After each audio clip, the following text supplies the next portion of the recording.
it will be fun talking to you. You asked me how is my life. Well, I always lived in the fast lane. I mean, my life was never.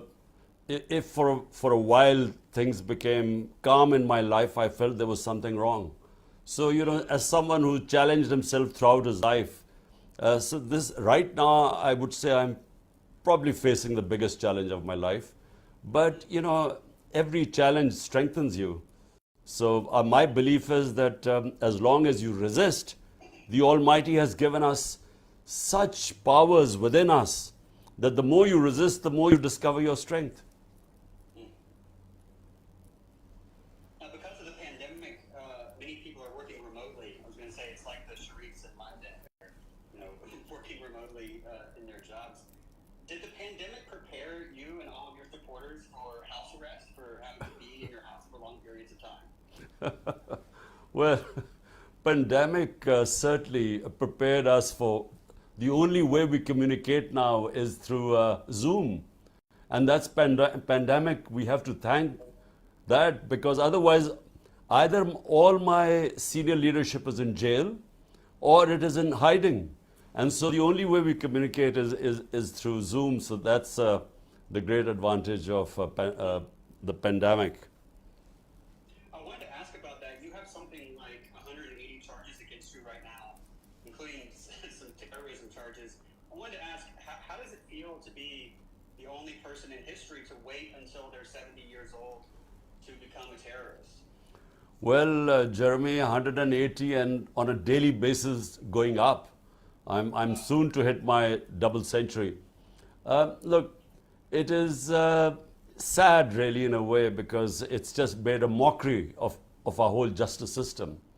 Because the guys who are running the show right now, they are so petrified of elections, which are to be held in October, that they're petrified of losing. Because, in the by-elections in the last few months, out of 37 by-elections, we won 30 of them. And remember, this is despite them being supported by the umpires, by the election commission, by the establishment. And so the only way they want to now allow the elections to take place is that I should be in jail or I should be disqualified, because they do not want me in the election race. And hence these cases, and hence this crackdown on my entire party, where thousands are in jail, and either they're underground or they're in jail. It does seem like anyone who interviews you or visits you is charged with terrorism. I guess my question is, am I a terrorist now for talking to you, like for interviewing you in this way? Like, am I allowed to come to Pakistan at some point? Well, Jeremy, right now, if you're a journalist and you talk about me positively, you will be in trouble. 4 of our top journalists, 4 have left the country. One is on this panel right now, Mohit Pirzada. But then one of our best one last year, he was slapped with sedition cases and so on, and he had to leave the country, and then he was murdered in Kenya. And I think that's one of the most tragic things that happened, because he was our best investigative journalist. Meanwhile, the other outstanding journalist in our country, who has the highest viewership on YouTube, he's disappeared for 2 months. So, no one knows. Yeah, Imran Riaz, he's disappeared, and his wife and his children, what they must be going through right now. When you don't know where they are, if you know they're in prison, at least you know where they are. But when they disappear, I think people go through the worst nightmare, as his family is going through. One of the strangest parts, I was reading all about like the crackdown on PTI. One of the weirdest parts of this is that it's actually illegal in the media for people to say their name or show your picture. Is that true? Well, they've been threatened. The media houses and the top anchors were all called in a meeting. The meeting was very short, 4 minutes, I'm told, and they were ordered that my name was not even to be mentioned on the media.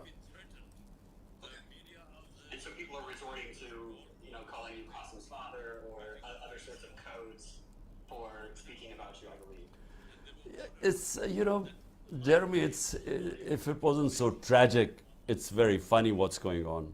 But it is tragic because, our media, in the last 20 years especially, it really became very vibrant. In fact, went overboard at times. But, the media was able to create this sort of public awareness about political issues that never existed before. And that's the only way someone like me, an outsider, was able to win the elections. My party only grew because of the free media, the vibrant media. And so, the pillars of democracy, one is the free media, the other is independent justice system. Same thing happened with our judiciary. In 2007, this movement started called the lawyers' movement. And the whole idea was that we needed to have an independent justice system. So we were progressing towards a genuine democracy. And then comes this situation right now where we now have, the worst type of martial law. I mean, it's an undeclared martial law right now. Basically, there is no democracy left in Pakistan. And what makes the current, so you said we have an undeclared martial law. Pakistan has obviously been under martial law before in the past. Would you say these are comparable situations? Well, General Musharraf's martial law, and that was from 1999 to 2008. Now, I was his opponent. I was in the opposition. I went to jail for about 7-8 days during his martial law. But I'm telling you, that was liberal compared to what is going on right now. I mean, this is, I feel as if it's like, what people must have felt in Stalin's Soviet Union or Nazi Germany. I mean, people get picked up in the middle of the night. If they're not there, their relatives get picked up. Their houses get broken. They get robbed. Their businesses are shut. And this is anyone who has anything to do with PTI. I'm not even talking about the senior leadership. And it's happening to the workers. I mean, it's never happened in our country before. Totally the media is controlled. The judiciary is under extreme pressure. And I must say some of the judges, despite the pressure, are sort of giving us whatever little relief we get. But I mean, all civil liberties have gone out of the window. Now, talk me through the events of I believe, May 9th, where you reported to the Supreme Court and you were abducted inside of the Supreme Court, correct? Well, I was sitting within the precincts of the Islamabad High Court. And I was sitting there to get my bail, or various bails, because every day I have my going to courts is like people going to the office. So every day I have to go to one court or the other when you have over 180 cases. So I was sitting there, and suddenly, I'm sitting in the registry office, and suddenly I see these commandos. Really, they weren't even rangers; they were commandos. And I thought, first of all, because my life is at risk according to the government. My life is at great risk. So the courts had asked them to give me protection. So I thought these guys had come to protect me, that there might be some terrorist hold up there. And then I discovered it was me who they were after. And so they really broke in. They beat up everyone. They beat up the lawyers, the staff there. They then dragged me out like I was some sort of a terrorist. And it was all illegal. And later declared by the Supreme Court of Pakistan, declared it unconstitutional and illegal, the way they abducted me. And of course, those images, when they went out, it had a reaction. Right. And so 4 days later, you're released from jail because the abduction was deemed illegal. And you found out that during those 4 days, there had been protests, there had been violence. And what was your reaction?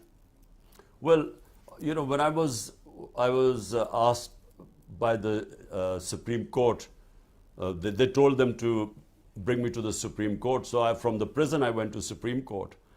And the first time I discovered that there had been violence was when the Chief Justice asked me, that he said, "Do you condone this violence?"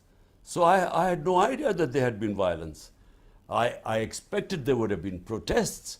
But, we have, when I was shot, and about 11 of our people had bullet wounds, one of the bystanders was killed. Even then there were protests, but there was no violence or there was no arson.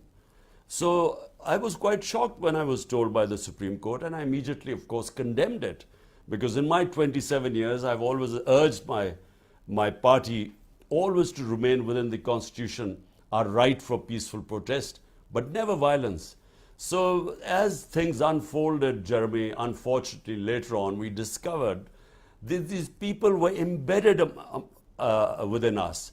And the ones who indulged in arson were not PTI people. They were people who were specially embedded within our ranks, and they are the ones who indulged in violence. And since then, we've been calling for an independent investigation, but we're not getting it.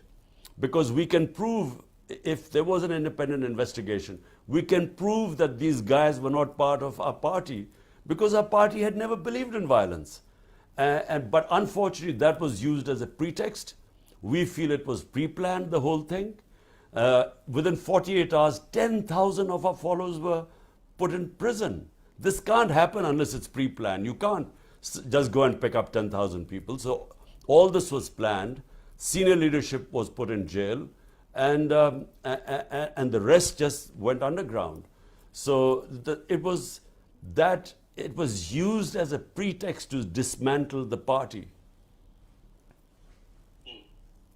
Now, normally these are the kind of things that would come up during a civilian trial, where they have people defending them. But I'm being told that's not what the plan is for the people charged with this. That they're actually being well, there's a push at least for them to be tried, and for you to be tried in a military court.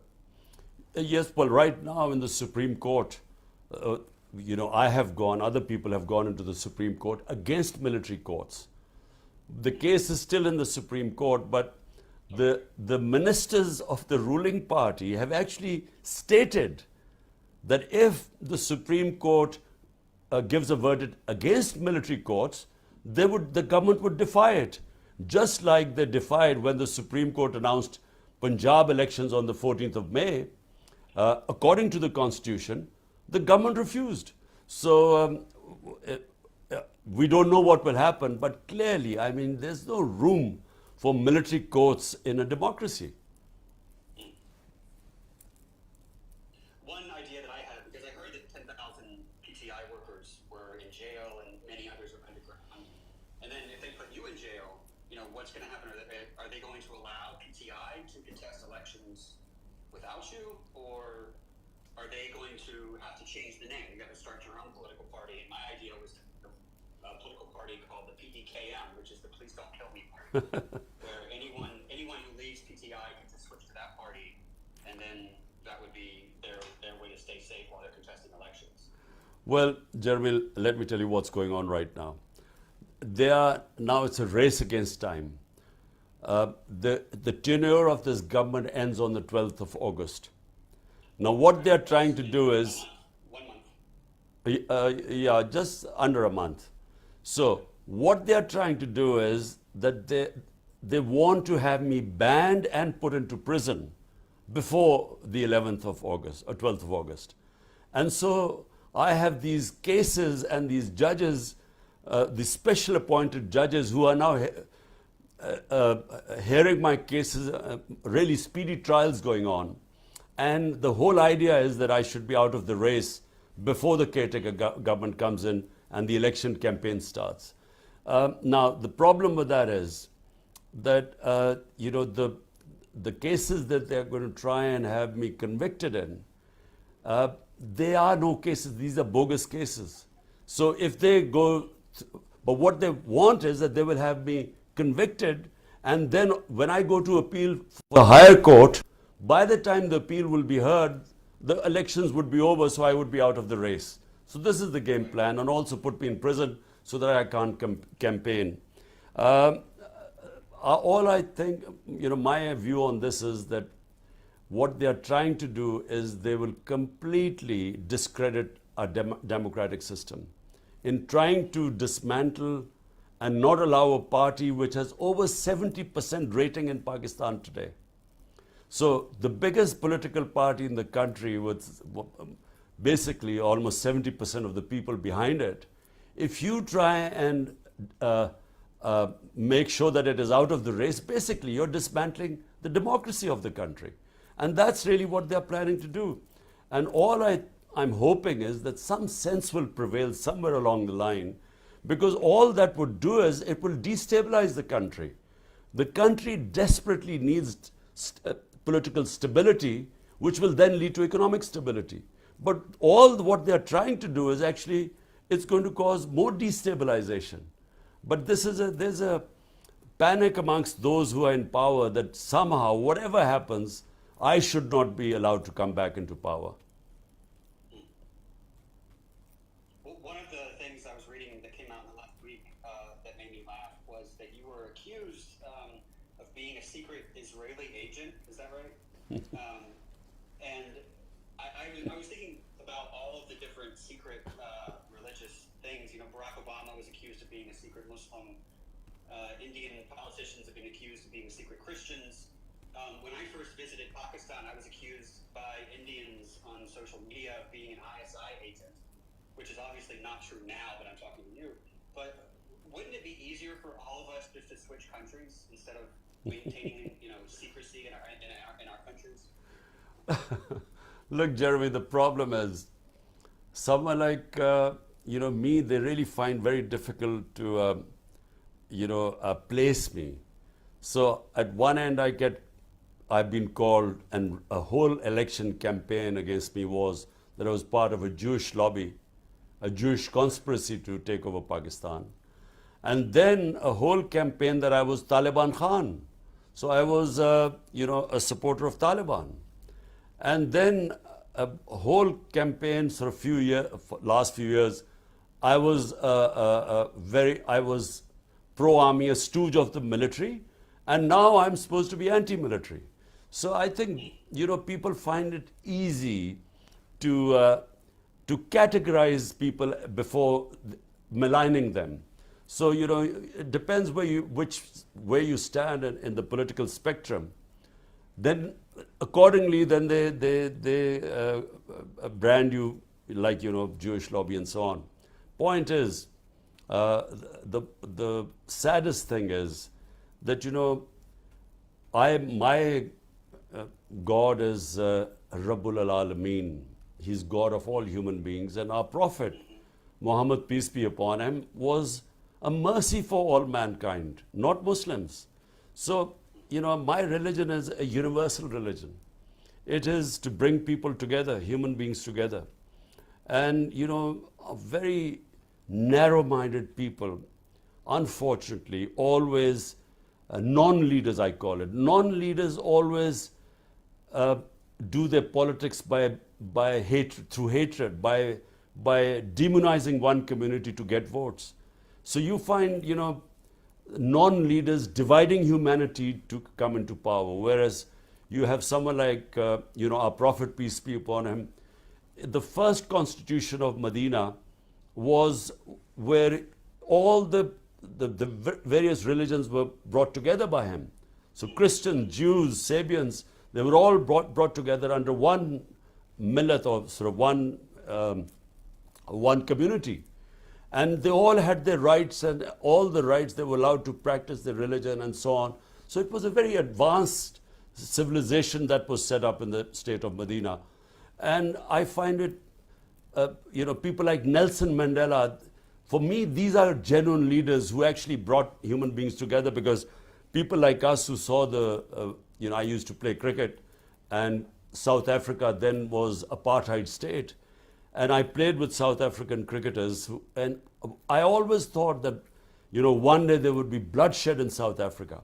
But it was a leader who actually stopped the bloodshed by forgiving the ones who put him through so much, 27 years of his time in jail, and then he comes back and forgives everyone. So these are genuine leaders who bring humanity together. Yeah, I was speaking to some of my friends in Pakistan who are Christians, and they're also supporters of you. And one of the things they brought up was that Christians in Pakistan I've always found this interesting that the percentage of Christians in Pakistan is the same as the percentage of Muslims in the United States. It's about between 1 and 2%. And one of the things they were concerned about was, Christians in Pakistan being a minority, often being scapegoated by, neighbors and things like that, that they rely on the rule of law in Pakistan to protect them. And the, recent events have made them a little worried. Well, look, Jeremy, look, what distinguishes a civilized society from a barbaric society? The Romans used to call anyone, the Romans had their laws, and everyone else were called barbarians who didn't have laws. So a human society and an animal society, the only difference is law of the jungle is might is right, and human society is only human if it has rule of law where the weak are protected from the powerful. Now, unfortunately, Pakistan has descended right now into total lawlessness. Might is right. In order to try and sideline me and my party, basically all fundamental rights have got suspended. And when that happens, basically all the weak people become vulnerable, all weak sections of the society. So rule of law is what I started my politics 27 years ago. And by the way, I was inspired by England, where I went as a teenager. And for the first time, I saw rule of law, meaning that the powerful were also under the law. Whereas I had come from what was then martial law, where you had military rule, and military rule by definition violates rule of law. So therefore, I was inspired where, the Prime Minister also had to go by the rules. And, recently you saw Boris Johnson actually losing his premiership because he broke the law. So, I mean, these are alien concepts right now in Pakistan, and that's what I started 27 years ago. And my 3.5 years in power, my biggest problem was that unfortunately the army chief at the time just was patronizing these powerful people who wanted to be above law. And I wasn't strong enough because I had a weak coalition government with a small majority. And I just wasn't strong enough to implement rule of law. And by the way, unless you have, in a parliamentary democracy, unless you come in with a proper public mandate with a huge majority, I don't think it's possible to take on the powerful mafias who put themselves above law. I'm turning this over to Safina, who has a question. Hello, Imran Khan. As you just mentioned about the whole campaign against you, basis on religious and Semitic comments, and that reminds me of Asif Khaja's interview in New York on September 27, 2017, that he actually stated that PTI in New York, PTI is a religious fringe, while he and his party are more liberal. And I have been observing like Pakistani news that Shiri Rahman and Asif Khaja again recently labeled you as an Israeli agent or Jews agent or son-in-law of Jews, which I can see that there is another campaign is going to be run by them. Well, I just want to ask, can Pakistan ever establish a system to register these anti-Semitic comments as a hate crimes, like with appropriate consequences? Because every now and then we see them using all type of these campaign against you, which really against you or anybody else in Pakistan. Look, Safina, look. First of all, when you have people, politicians who have no ideology, the only ideology you have is any which way to get into power. So that means that they become chameleons. So Khwaja Asif would go and tell the Americans he's liberal, whereas his party members here would be talking about, the extreme sort of spewing hatred against other sects, other religions, or they would be calling themselves backing jihad, and jihad not because they believe in jihad.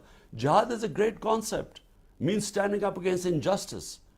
But they would use it sort of as a religious, as trying to categorize themselves as being religious. And so they change colors wherever, whatever audience they have. And Sherry Rahman, her party claims to be very liberal, and they talk about liberalism and so on, and yet here she is making such comments and she made them in Urdu, didn't make them in English because she didn't want, the Western countries to know, what she was saying, these anti-Semite comments. Look, what I want Pakistan to be, let me just make it clear. The Pakistan I want, and the reason why Pakistan was made to be on the principles. Our founding fathers made Pakistan to be on the principles of the first state in Islam, which was in Medina. That was in every sense a modern state. It had rule of law. Number one was rule of law. Remember, just imagine at that time, forget about, even now it would be unthinkable, but at that time, a Jewish citizen wins a case against the Khalifa, which means the head of state, Hazrat Ali, one of the most revered figures in Islam, because the judge refuses to accept the testimony of his son. So all citizens, regardless of their religion, were equal. And secondly, the head of state they put themselves under the law. So the Prophet, peace be upon him, is famous saying that even if my daughter commits a crime, she will be punished. The second Khalifa, Hazrat Umar, he had his son punished for breaking the law. And so, the state was built on great principles of rule of law, everyone equal, regardless of their religion. And secondly, women were given rights. We don't realize that was the first time women were given inheritance rights at the time. The Prophet saying that man has right over woman as a woman has right over man. So, imagine at that stage, and then of course freeing the slaves. Slavery was, first time the Prophet spoke about how you have first to treat them equal, but the best thing is to free a slave. Now these were, at that time, dynamic concepts.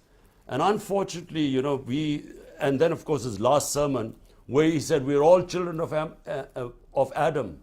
We're all equal. Whatever the color of our skin. So remember, these are 100 years ago, great concepts, modern concepts. But sadly, sitting right now in Pakistan, and I'm afraid for the last 70 years, we have not even remotely come close to these principles. Answer, this is Dr. Moeed Pizala, if you can hear me. Ji, Moeed. It's a privilege to be listening to you in a live space. I had the opportunity of seeing you, of course, every week till July, before I left, July or August. But I watched your interview with Tim Sebastian, and like many other interviews which you have given to Western media.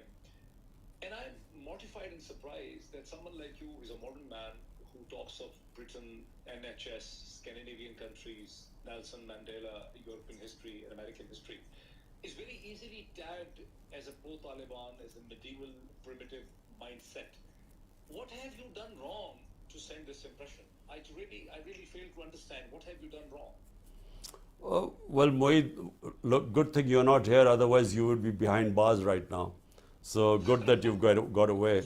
Look, Moeed, I think in the Western press, the portrayal of Islam is, ever since that Iranian revolution of Ayatollah Khomeini, the portrayal of Islam was that they divided Muslims between two categories, fundamentalists and sort of liberals.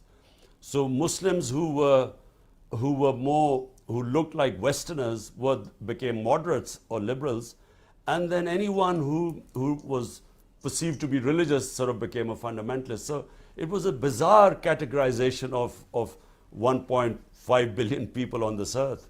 And this really started, I can remember after 1979, the fear in the Western countries was that the whole Muslim world would be swamped by Islamic revolution, and from their point of view, fundamentalists would take over.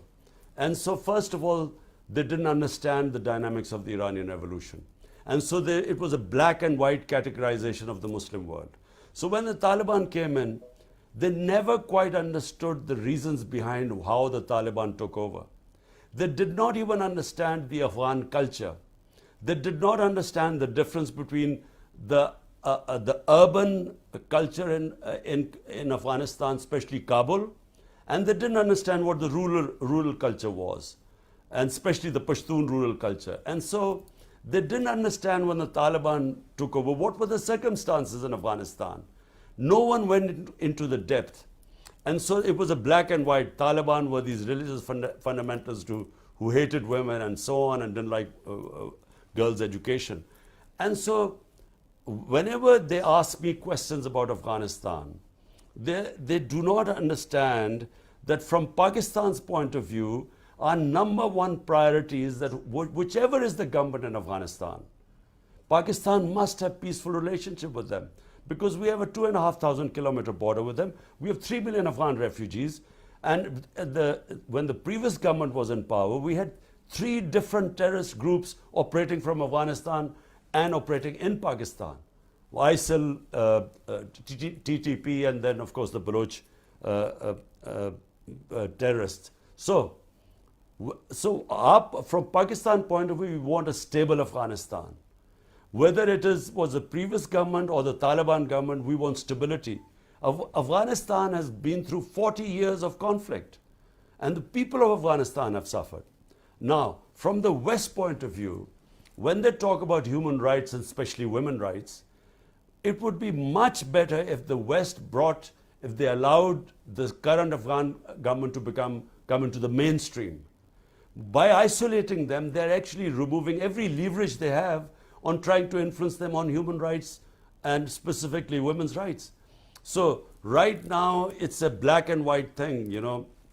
If you talk about the Afghan government because Taliban are there, you are then also supposed to be endorsing the treatment, the girls not going to school.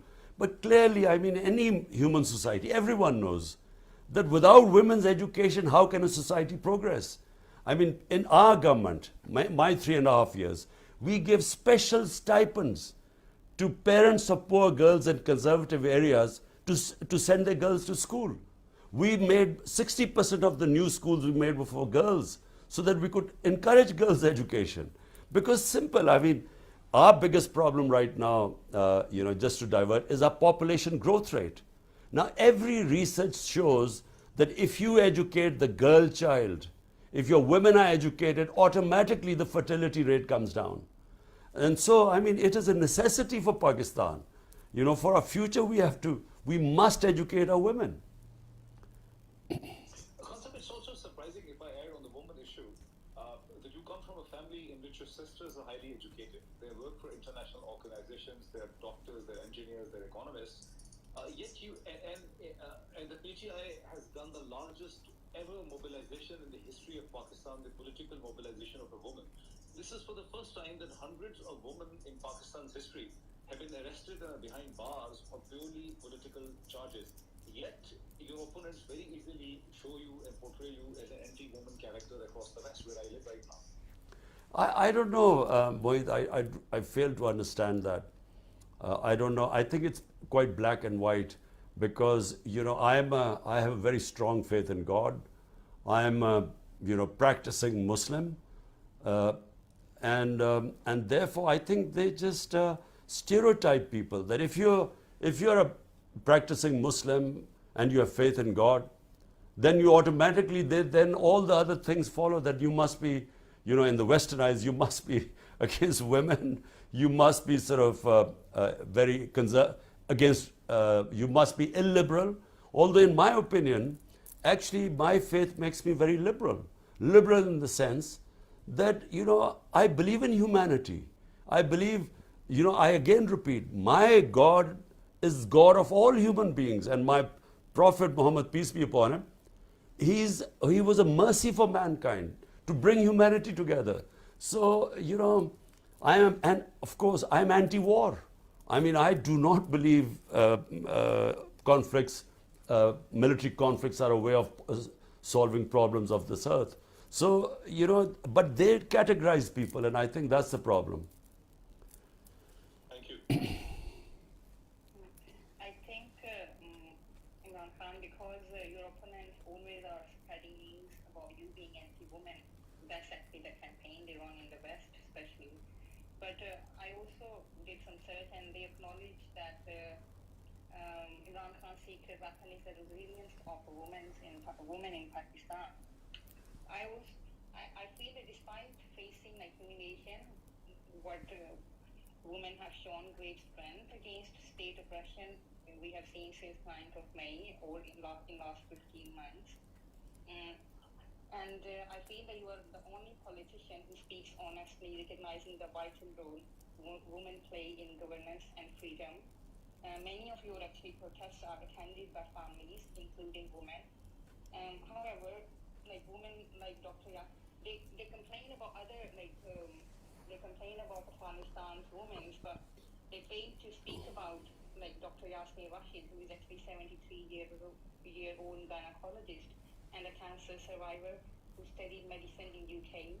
She's facing terrorism charges and is unwell in jail since 11th May.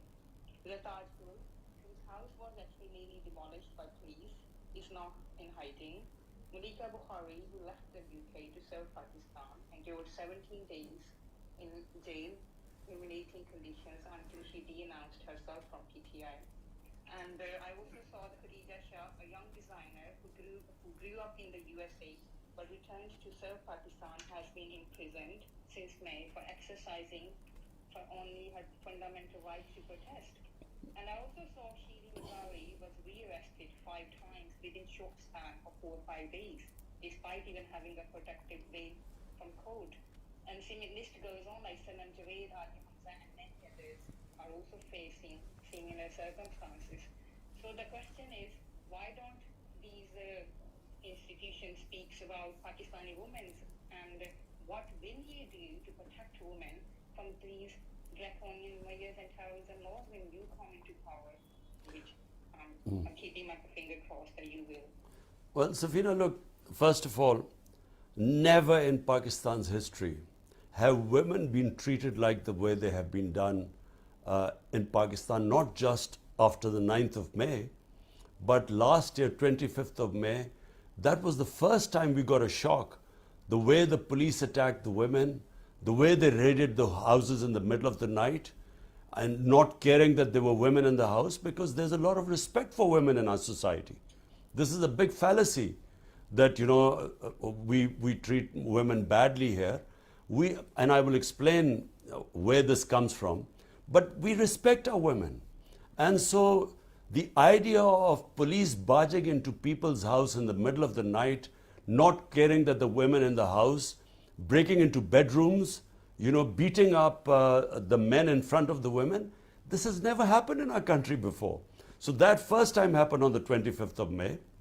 And after 9th of May, the way what they did to peaceful protesters, women protesting peacefully, what they did to them, the way they beat them up, there's a lot of footage on social media.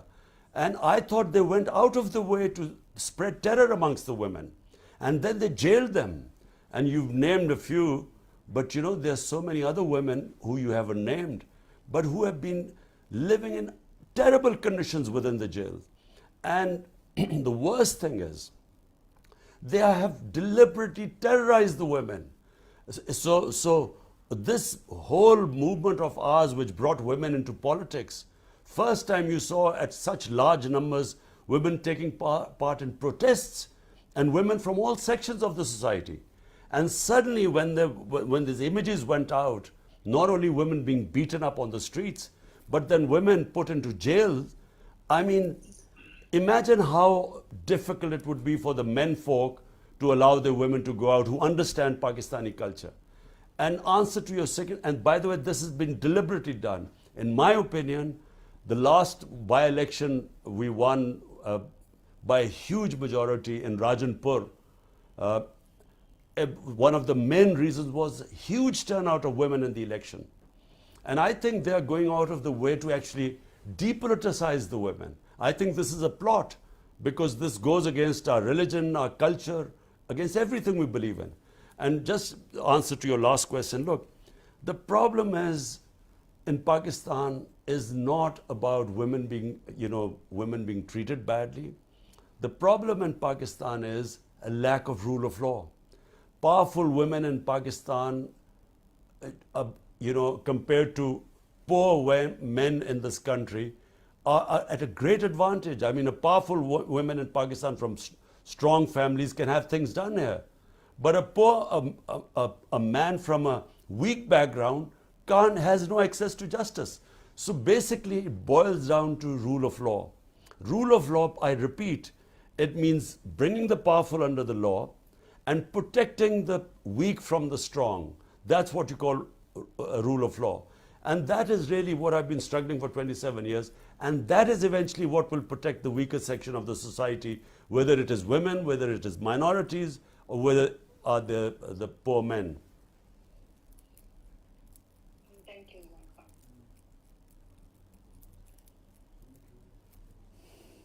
Thank you. Kansa, I wanted to ask, we've been speaking about misinformation a lot during this time, and I'm not sure if you remember this. I have my own story about misinformation, and that is that I was supposed to go on a comedy tour, and I did. It was my first comedy tour of Pakistan. It was in 2017. And when I started advertising that I was coming to Pakistan, it was Nawaz Sharif supporters spread the rumor on social media that I was your secret child in the West. I don't know if you have any idea about that, but that actually ended up on ARY and Geo News, like spoken about on the news. And I had to contact the Sharif administration to explain that I was not your son, so that my visa would be able to go through. And they ended up calling the embassy in the U.S. I got my visa. I went to the airport, and then on the flight to Pakistan, Nawaz Sharif was removed from office. And so, in a way, Nawaz Sharif's last act of corruption was getting me my visa to go to Pakistan. Jeremy, look, the problem is when you have people desperate to cling to power, because power for them means two things. Power for them means making money and stashing it abroad because they can't afford to keep the money in the country. Because when you make billions, if you keep it in the country, it gets discovered, so you have to send it abroad. So you do twice as much damage to the country when you launder the money out of the country. And Nawaz Sharif and these two families, this is what they've been doing for 30 years. And by the way, they blame each other for money laundering too. So it's not just us calling them. And secondly, the next problem is how to protect that corruption money. So that becomes the second thing. That's how they damage the country even more. Now they want to protect the money.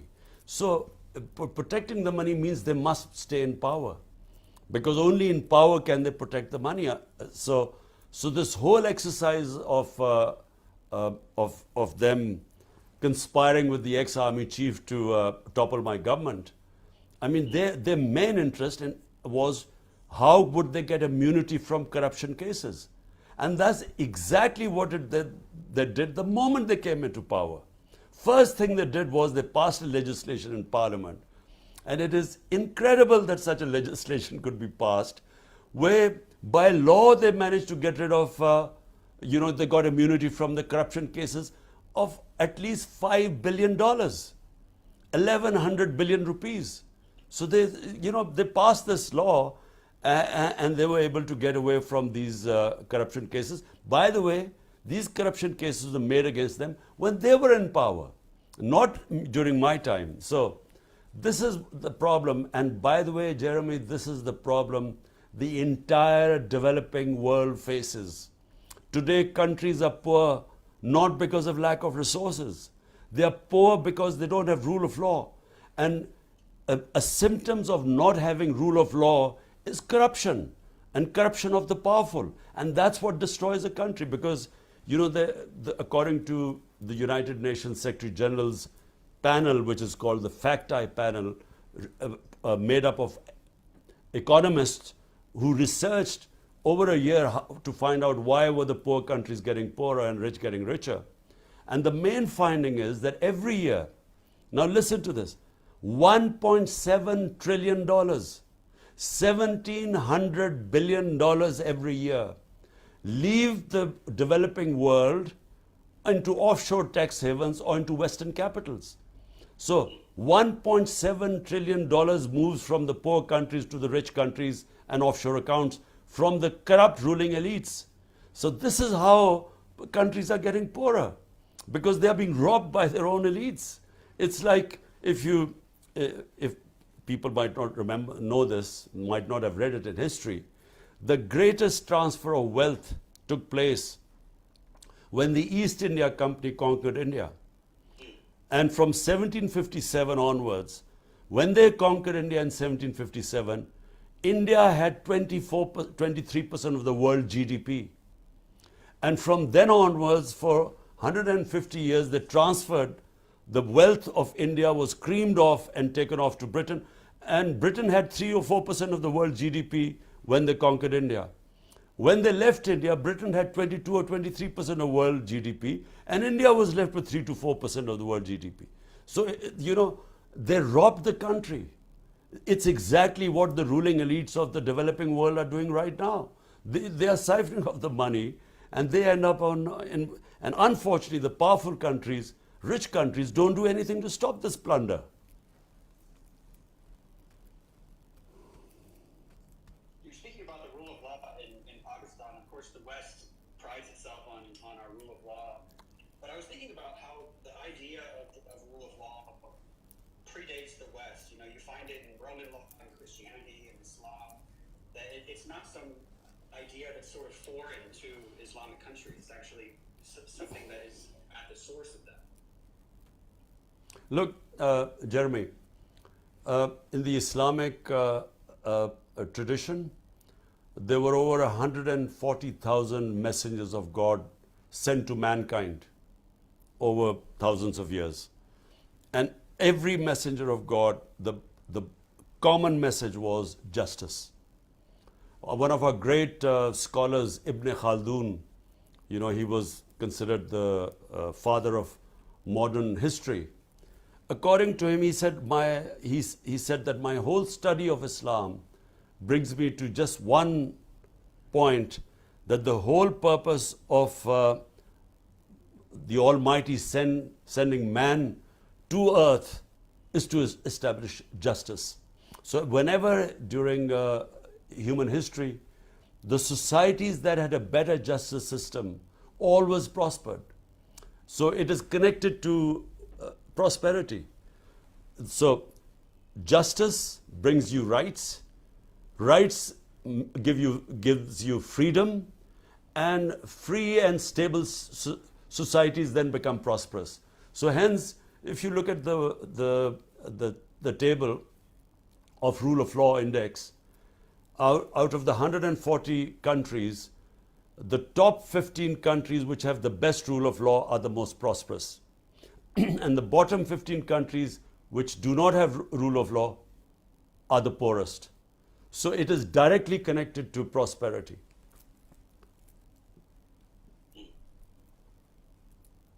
Hansa, can I jump in for short questions, because then I have to leave because I'm going on a house search and I'm got an appointment.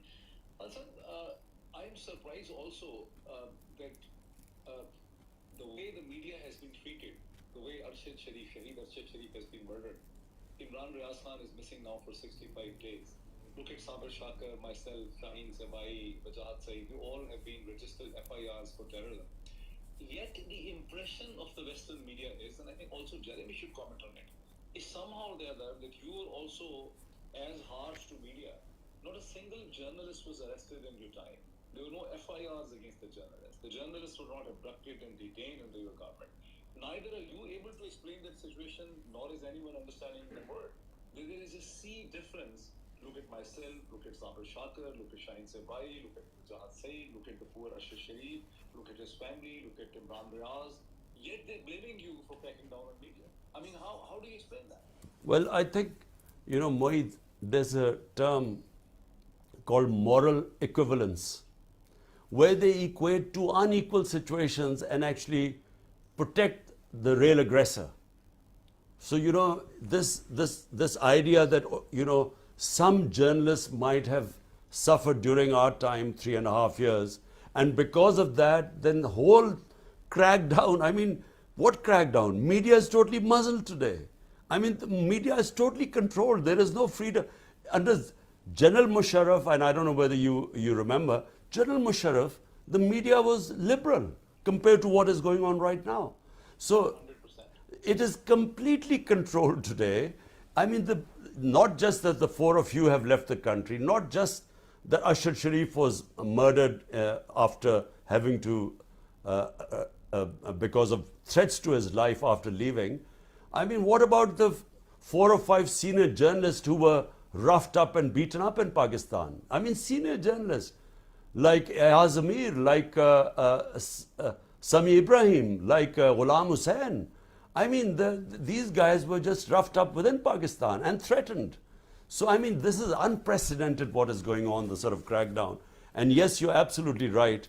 Sometimes they bring out some sort of human rights watch or some report or some international journalism who might have mentioned few journalists got a raw deal. But by the way, I looked at all there were 10 cases, so I actually had it investigated. There are 10 cases. And all of them, there were 3 of them which has to do with security, where the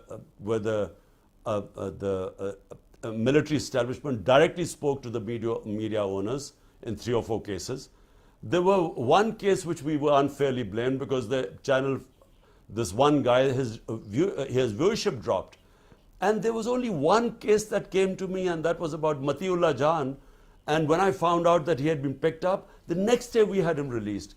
But you cannot compare what is going on. I mean, there is just no comparison between then and now. I would like to add actually, Imran Khan, thank you for answering to Dr. May, that since last 15 months, there are more than 40 cases, 40 individual cases registered against journalists. There are 40 members of journalists from Karachi, from Punjab, from Lahore, from Peshawar, and from Balochistan. And if you calculate only Balochistan, there are more. But I have a question, as Dr. May said about media, that the rape incident actually happened. If you remember, Dr. May, the rape incident on the motorway during Imran Khan's news sparked international outrage. But you know, the Human Rights Commission in Pakistan took quite active measures to seek justice on the times. But when I look at now, in early February this year, a woman was assaulted in F9 Pakistan, but media discussions on that matter were completely banned by PAMRA, and our human rights bodies appear to remain silent, like there was no peep. Just recently, yesterday, there was a news about another rape occurred in Markna Hills in Islamabad, and that actually raises concern about the potential compromises like our human rights institutions in Pakistan and media have made. Is there really are the human rights organizations and the media in Pakistan is completely compromised? Because what I heard, okay, Imran Khan's name or PTI leadership cannot be mentioned in TV, but other than that, can all these crimes is also banned? And why actually human rights organizations are silent? Why there is no beat against those things? Well, look, Safina, look. Unfortunately, the media, and I'm talking about our own media, and then I'm talking about the Western countries, 2 different things. Our own media is unfortunately controlled by the media owners, the bosses. And the media bosses have huge business interests.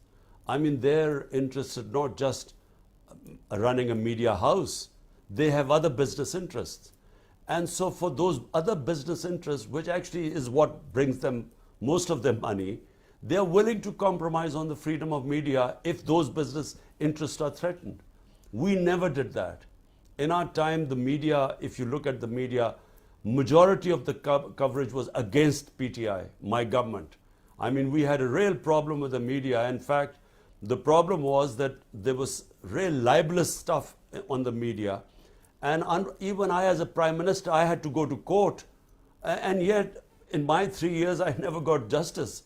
Whereas in Britain, I've been in a libel case, a very famous one, and within 1.5 years, the case was decided. So anyway, I couldn't get justice, and we felt there was a lot of reporting, a lot of fake news, and we tried to bring legislation to control fake news, by the way, which is a problem all over the world because social media is a new phenomena.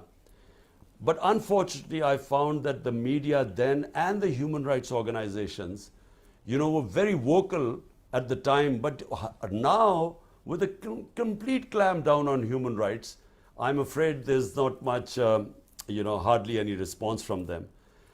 But about the Western countries, I find that, they talk about human rights when it suits their interests. But right now, I mean, all the talk about democracy, human rights, and so on, it's only reserved for, China and Russia, when something happens in Hong Kong or Uyghurs or something to do with the Russian dissidents. But what is happening right now, there's hardly any condemnation from any of the powerful Western countries who claim, that they are the, their professed aims are promoting democracy and human rights. Yeah, that actually surprises me a lot. Thank you, Imran Khan. Chairman, this is Atif.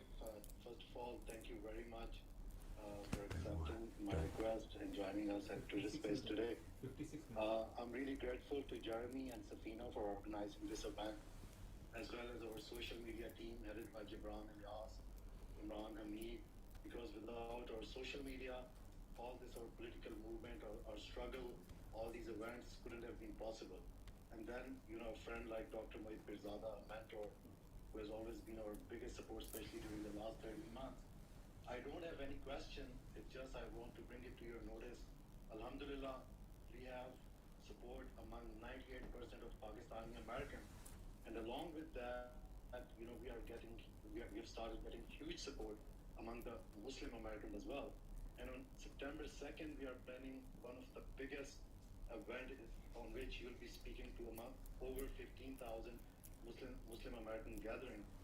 And also, I want to make a commitment, like you always say, La ilaha illallah. And inshallah, we will fight till the very end. We'll not leave you alone. All the overseas Pakistanis are with you. And after that, Gibran Ilyas, I think he's also at the airport and he's about to check in. He also wants to make an announcement. Gibran bhai, if you can unmute yourself and make that announcement, because it's a very important announcement. Thank you. Sure. Many thanks, Adawai. Khan Sahib, you had said that it's the best of times and it's the worst of times. So what we have done in social media is, we've heard of citizens journalism, but what we have done is this is going to be the first ever citizens documentary.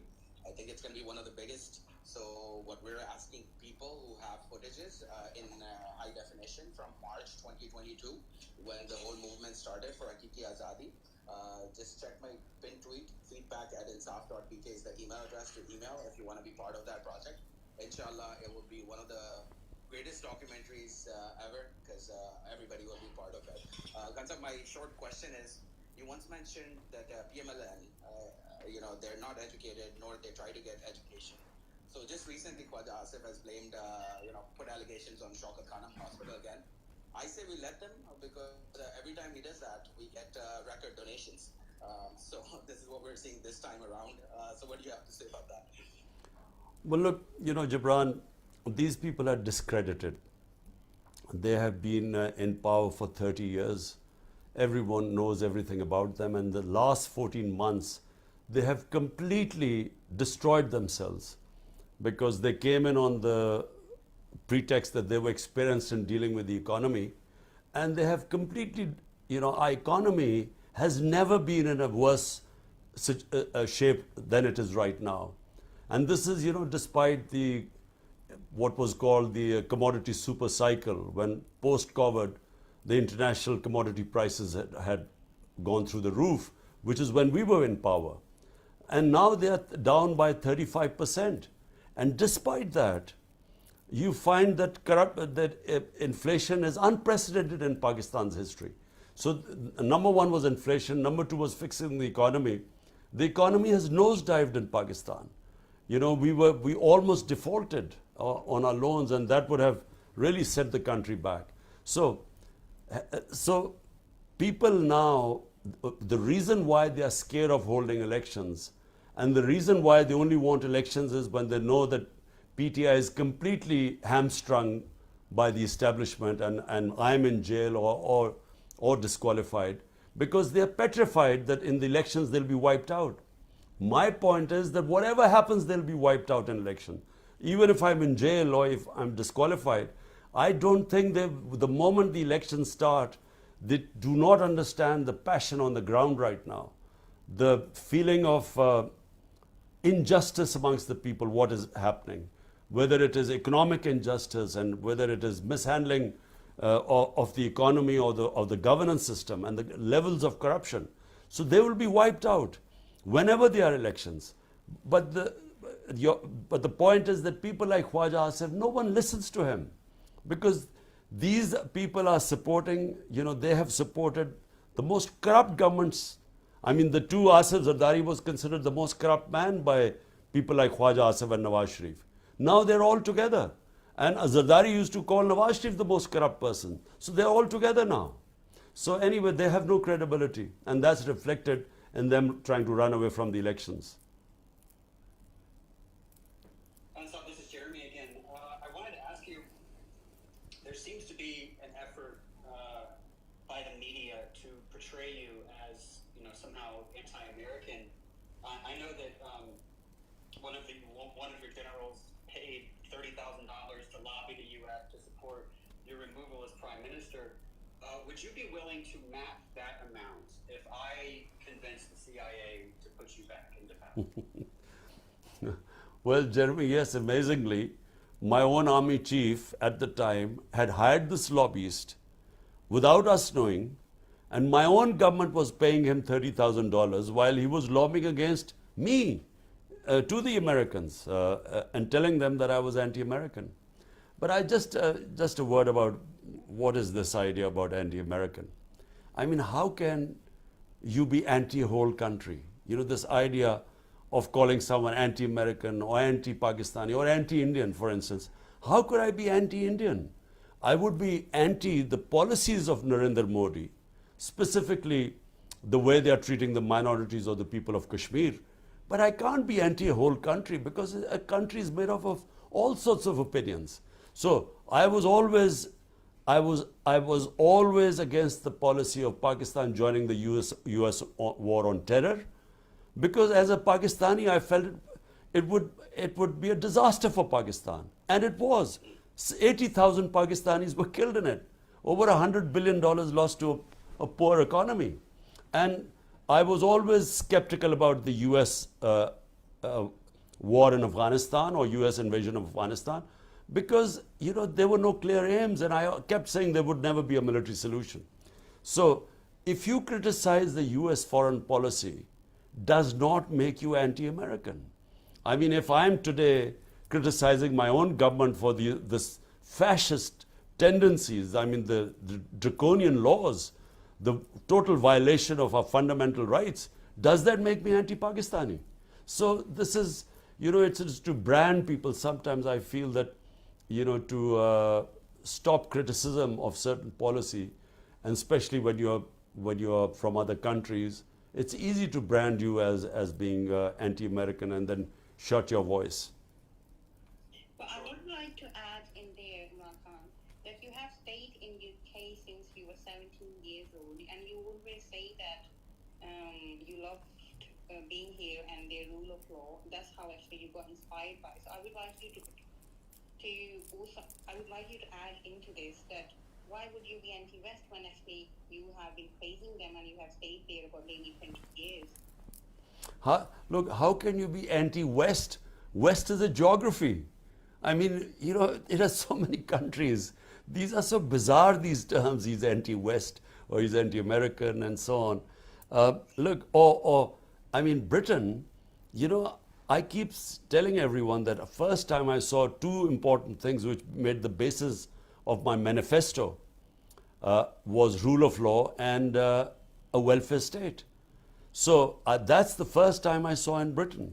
And later on, when of course, I studied my own history and especially Islamic history, I discovered that the state of Medina was based on these two great concepts of humanity, justice and humanity, and a welfare state, and all the great concepts which I saw in England were actually 1500 years ago was actually in the state of Medina, set up by our Prophet, peace be upon him. So, but I also understand the weaknesses of the Western society. I also know their strengths, same as I know the weakness of my society and the strength of my society. But that's how people, understand different communities. You don't sort of blanketly say you are anti one community or anti the other community. You just deal with them a mature ways to their weaknesses and their strengths. Thank you. As I was getting ready to, coming up with a list of questions that I was going to ask you, my neighbor bought a black pickup truck, and so it's sitting outside. I don't know if I should be worried or not that anyone is coming for me with a black ego or anything. But Jeremy, you should be very worried, because if they come in, let me tell you what they'll do. First of all, if they find you, they're going to thrash you. And if they don't find you, they will pick up anyone who's in your house. They will take them, with them in the black Vigo. They will smash your house. They will rob it. I mean, this guy, one of my MPs, he was not in the house. They broke open a safe, and they, took away everything from the safe. So it's not just that they beat you up and they rob you, they break the house. In other words, they vandalize the house. They also rob it. So be careful. Right. If I do need to flee, from what I understand, I can hide in Octobot, because they never look there, from what I understand. Well, my senior leadership, they will give you plenty of hints, because they've been hiding for 2 months. They're all out of their homes. They're hiding. I think Safina mentioned Pakistani Americans. Now, I have a pretty big fan base of Pakistani Americans, and in terms of the population of Pakistanis in the United States and the effect that they have in the United States, it's very outsized. We call it like punching above your weight. They're one of the most respected and influential groups. Meanwhile, I read that in the last year, 750,000 Pakistanis have left Pakistan, which is great news for us because we love Pakistanis here. They are our doctors and we're very involved in politics and industry. But I can't imagine this kind of brain drain being good for Pakistan. Look, Jeremy, first, the Pakistani American community is one of the most powerful Pakistani expatriate community. And also it is one of my biggest support, PTI's biggest support does come from not just the Pakistani Americans, but basically amongst the 10 million Pakistanis that live abroad. And the main reason is because when they go abroad, like I went when I was a teenager, you see rule of law. And by rule of law, it means that if you pay your taxes and if you don't break the law, you are a free man. You're protected by the laws of the land. And whereas when they come, when you see what is happening in Pakistan, it would never happen that in the US, your house would be broken in by police in the middle of the night and people picked up, beaten up, the house robbed. It's unthinkable there. Because no police officer would dare to give instructions like that because his juniors won't obey them. Because it would be against the law of the department, the police department. They're not allowed to do this sort of thing. So the juniors would not accept this.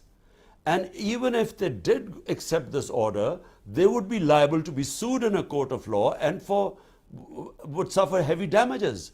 But here, unfortunately, might is right. And this is what makes takes away the freedom of human beings, and it actually creates a society where it completely shuts off the potential of a society. It destroys meritocracy. So it destroys this, only the potential of humans is in freedom.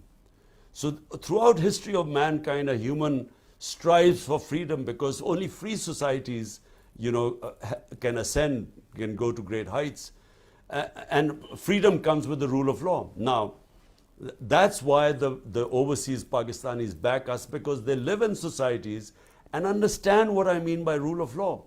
Now, second, what the point is, actually, it's a very serious issue we are facing right now. People are losing hope in Pakistan. And why are they losing hope? Because the establishment is trying to impose on us these crooks and criminals who've been in power for 30 years, who are proven money launderers, who are proven to be corrupt, not just by what we say, but what they say about each other, what the establishment used to say about them. So when these people are imposed on a country, and then you see that the establishment is trying to not allow the biggest party to come into power, which means over 70% of people, the choice of over 70% of the people will not be allowed to compete in the elections. That's when they lose hope, because they look at these faces who they've been seeing for 30 years and they think they will be back again in power. That's why we have 1.2 million top professionals leaving the country in the last few months. This is the biggest brain drain in our history.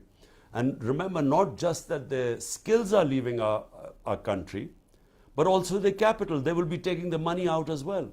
It's the big disaster which is taking place in this country. And unfortunately, right now, the way the establishment is sitting with this government of crooks, this is the biggest, from my point of view, I mean, the cause of hopelessness. And it's because of hopelessness that you find people leaving the country. So my question is about the status or the role of the Army in all of this. People ask you lots of questions about the Army, and from what I understand, the Army is the most competent institution in Pakistan. So anything that needs to get done, whether it's COVID policy, which you were praised for, relies heavily on them. That's just how everything works. But a healthy country needs other institutions other than the Army to be strong, to be intact, to be able to carry out the functions of a society. So how does a country transition to having stronger institutions other than the Army? I mean, are there any other countries that have done this? What's your plan for this? Well, look, Jeremy, we started off as a security state because in 1947 we got our independence, and the next year we had a conflict with India. Now from then onwards there was this fear in Pakistan that we have a neighbor 7 times the size of our country, and will we survive? So the dependence on the army grew, and over a period of time, not just dependence, but people sort of loved the army because you love an institution which will guarantee you your freedom and your protection. But subsequently the country had to evolve. You have to evolve as a country to have a proper democratic system. A proper democracy means genuine freedom, and that evolution process kept hitting snags because we would have military dictatorship, then we would have a democratic setup come in, and within a decade it would be wound out and the military would come back in again. So this happened 3 times. Now when it happened 3 times, the evolution of the democracy stalled. So while we would have been evolving as a democracy, unfortunately it stalled. Now in the last, how many years should I say, 15 years, our democracy was sort of moving forward. There was no interruption in our democratic process. And we were sort of struggling along on our way, and the democratic systems were getting stronger. And then comes this intervention by the army chief in April last year. Now, a government that had the best economic performance, and this is in the economic survey of Pakistan, you can see that all the economic indicators were positive. We were heading in the right direction, and suddenly he decides to pull the rug under the feet and brings back the same people. And so that's when, in the last 14 months, the country has just gone down the drain. All the worst economic indicators, but even worse, the hopelessness, seeing the same faces again, and seeing the establishment standing with them, and then trying to block the way of the biggest party in the country so that these crooks could again win the elections. That is what is causing hopelessness. And secondly, that means completely dismantling the democratic structure that had been evolving over a period of time. So we are right now back to square one. And this is why the coming elections, could be vital for our country's future. In my opinion, no matter whatever the establishment wants, I think that people will come out in such great numbers and they will vote against these criminals. And I think we will have a huge change. But other people are watching the grip of the establishment right now, and then the draconian measures right now. People are just losing hope, and they feel that there's no hope, and they're leaving the country. Okay, Mr. Khan, that actually reminds me what happened in GB. That as we are aware, none of the prime ministers in Pakistan has ever served a full 5-year term in last 75 years, despite having their party's majority of the seats.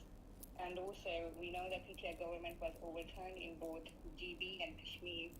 And on the election day, July 7th, the GB parliament was sealed by the police, and even the assembly speaker was not allowed the entry. So considering all these hurdles, how we can expect that upcoming elections to be free and fair? If the PTI wins a majority of the seats, what does the future hold, given what has happened in GB recently, which you are aware? It is also worth looking at elections announced by the Supreme Court on May 4th were not held in both provinces. So what actually, given these challenges and previous incidents, how we can ensure free and fair elections if PTI wins the majority of the seat? What does the future hold based on what happened in GB, for us? That you were overturned after 3.5 years. So even if given these challenges, how will we make sure that free and fair elections will happen, and what will be the future of our democracy? So, Jeremy, can I have just one question after this? Can you make this the last question? So I'll just answer this, and then one question after this. Look, Safina, look. What happened in Gilgit-Baltistan and what happened in Azad Kashmir is a disaster for our democracy. Because what you saw was the manipulation by the establishment of pulling down a government. Now, if this keeps happening, the democratic process can never evolve. So you are always, beholden to a powerful establishment, which then decides to make or break governments. And the damage done to Pakistan, and I'm not talking about PTI, the damage done to Pakistan by what General Bajwa did by removing a running economy, a government that had gone out, had dealt with COVID, one of the best top 3 countries in the world, which dealt with the biggest crisis, humanity faced for almost a century, and then brought the economy, the economic performance, 6% growth rate, average last 2 years, to bring down that government and replace it with these cabal of crooks. And then they crash the economy and destroy the governance system. So who is going to pay for this? Who should be responsible for this? Will anyone ever be held responsible for doing this such tremendous damage to the country? I mean, the amount of damage done to the common people going below the poverty line, half our industry closed today. growth rate from 6% coming down to 0.3%, which has consequences. When industry shuts down, it takes quite a while to again open up your industry or restart it. So this is what happens when someone makes decisions in a closed room without any debate and then not accountable to anyone, and he can then trot off anywhere while the country just goes down the drain. So, and I'm afraid in Gilgit-Baltistan, the tragedy is that Khalid Khurshid was one of the best chief ministers I've seen in Pakistan. He was outstanding. And to actually bring him down and his government, such a great disaster was done to people of Gilgit-Baltistan. I think it is sad what happened. I think it is not just bad for democracy, but for the people of the entire Gilgit-Baltistan province. So to conclude, let me just say, look, our democracy has to move forward. We have no choice but to have democracy. A bad democracy is better than a military dictatorship. This is a consensus amongst the people of Pakistan. So where do we go from here? The question you're asking is that what happens if there are no free and fair elections? Right now, no one thinks there are going to be free and fair elections because they're already planning to rig the elections.